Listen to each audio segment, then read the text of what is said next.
This ancient, exhausting, yet rewarding way of turning milk into butter has nearly gone extinct and lost in the dustbins of history, but today, we're bringing it back. As someone who has spent their whole life making butter this way, since I was but a wee child, my mom put me on the butter churn. I'm here to give you all the things you need to know about churning butter the old-fashioned way. We're gonna look at the cream, what you need to use, how to do it. I'm totally kidding you guys. I've never done this in my life.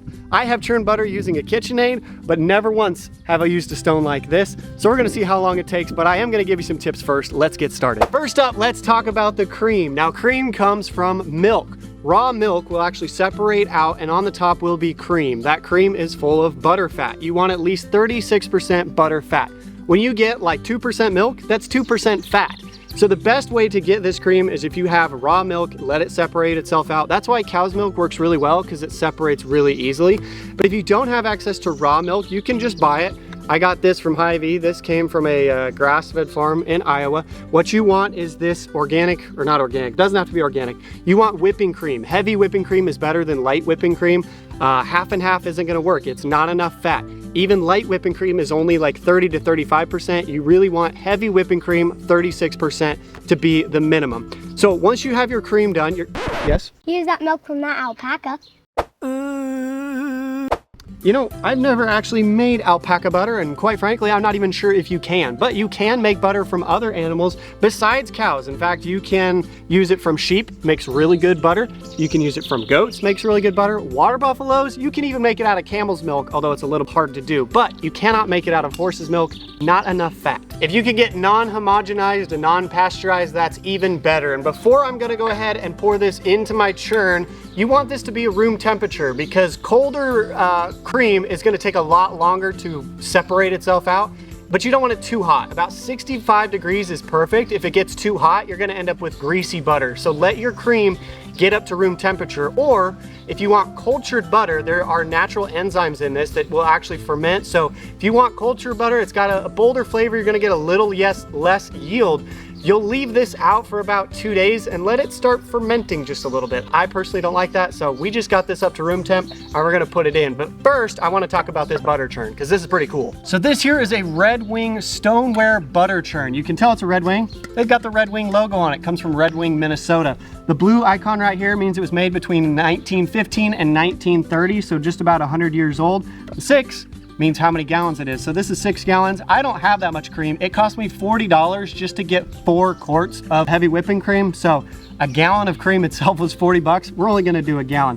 But I just thought it was cool to show you the history of some of these stonewares. They're salt glazed, so they're really easy to clean. You can also find wooden ones with the paddles on the inside. Those are cool. These all together can go for about $300, especially if you have the lid and this right here. This is called a wooden dasher. So this dasher is what's actually disturbing and whipping up that butter, and it's gonna start separating. So now that we've got that in place and I don't crack it, let's go ahead and pour in our whipping cream and get to churning. All right, we gotta shake them up. You think that's shook up enough? Shook up enough? We're gonna shake Maybe some more. You want more? Ooh, it's already a little chunky. There's one. You need that? Oh, you whipped it up really good. Great job. There's 2. Yep, there's 2. Oh, yours has got a big... Oh, there you go. There you go. This is kind of messy.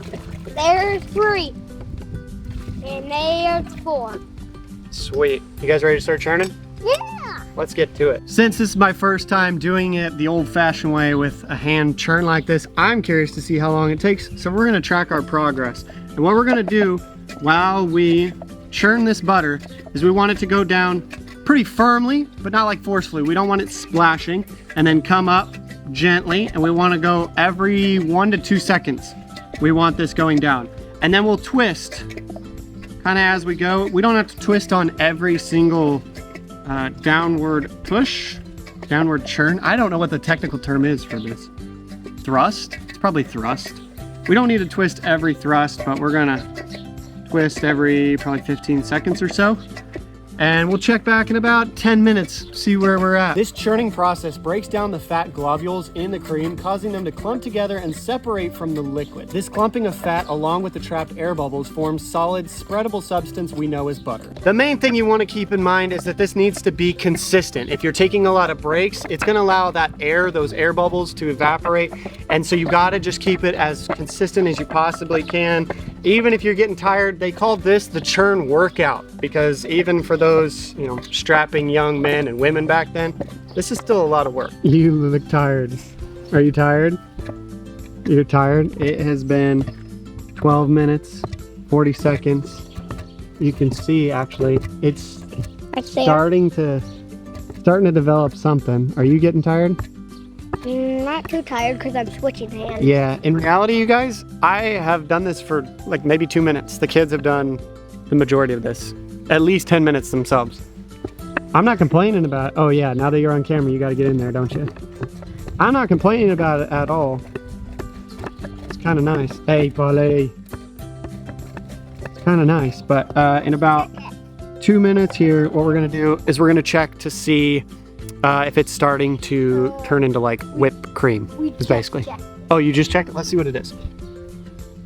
Not whipped cream yet. Nope, keep going. 18 minutes in, it's starting to feel pretty like solid. I can feel something in there. So what we're gonna do is lift this up. It feels like it's starting to, oh my gosh. Wow. That's way further along than I thought. It's still not quite there yet. But you can see it's coagulated. We've got the fats starting to emulsify from the buttermilk and separate out. I'd say probably another 10 minutes. This is going way better than I thought. I was prepared for like an hour. That is so impressive. 19 minutes in. Like, I honestly thought that would be a lot harder. I'm really surprised. Aren't you surprised? I am surprised. I feel like back in the day, this is probably like a break for them. Like they were probably carrying water from the wells out for like the whole morning and they just got a break, so they churned butter. I don't know. This is the easiest part of their day after, I would think so. After all their chores. Well, you should get in there then. Okay, I will. You know what? I will. Fine. Yeah, let's see it. Give Colin a chance. I don't think I can do it as good, but... Give Colin a chance. You tell me if I'm doing it right. Yep. Like that? And then turn it like every... And then turn it. Something to add to the resume. Churning butter. Going on the resume. Churning butter right at 20 minutes. I don't know if you've got the rhythm though. I don't? You need to either do it for 1 minute or 2 minutes. Okay. Is it 1 minute or 2? Isn't it on the beat of Staying Alive?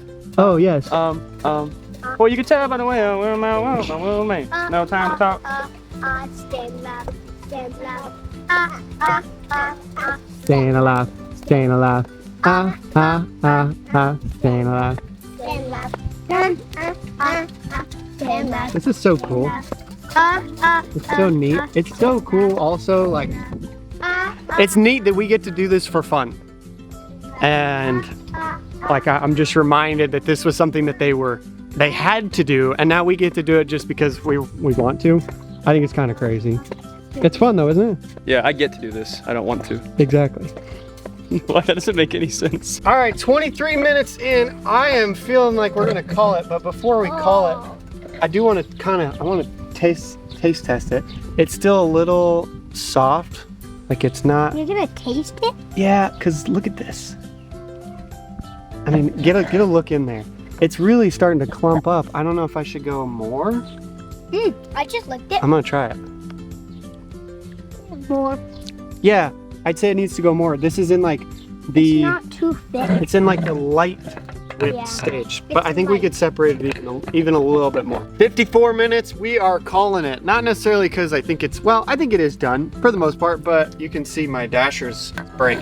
And it is pretty well solid, pretty well separated, so we're gonna call it there. We're gonna start dumping this out. Now we're gonna separate the buttermilk from the butter. Okay, this buttermilk you do not wanna throw out. You can use this buttermilk in pancakes, waffles, scones, biscuits, cornbread. It's amazing. It has a nice tangy flavor to it. But all we're gonna do is try to separate the rest of this moisture out in order to store this butter. This butter doesn't have to be in the refrigerator if we can get all the moisture out. So what we're gonna do is we're gonna put it, I mean, I probably should use like a spoon. This is gonna be messy. I'm gonna put this butter into my cheesecloth, and this cheesecloth is gonna allow me to strain out the buttermilk. And maybe what I'll do is 2 batches, because man, this is a lot of butter. I'm actually really impressed with how much butter we got here. So let's put it together like this. And we're gonna ring it up. Oh, you see all that? All that buttermilk that we're getting out. That is just beautiful. Beautiful. Looking good. That's a nice little ball of butter right there. Keep going. Now I also will use some butter paddles. I'll show you that process next. But let me show you what this looks like. That's a nice ball of butter right there. Pretty solid. All right, so we got our 2 butter balls, but there's still a little bit of moisture in here. And what I'm gonna do now is get our butter paddles to work all that out, and most importantly, to work our salt in. All right, so now we've got our butter paddles. These paddles are used to form and shape up our butter. They're also used to incorporate a little bit of salt. So I like to just season mine a little bit. That's where you get your unsalted versus salted butter. And then just work that in. So a couple different ways of doing it. A bunch of different fancy techniques that I don't know. I just like to form it up, make it a nice square, cut it back and forth. You can see I'm actually getting more of that buttermilk out, so that's great. It's a really good sign. The more you work this, hopefully the more that moisture you'll get out. Just like so.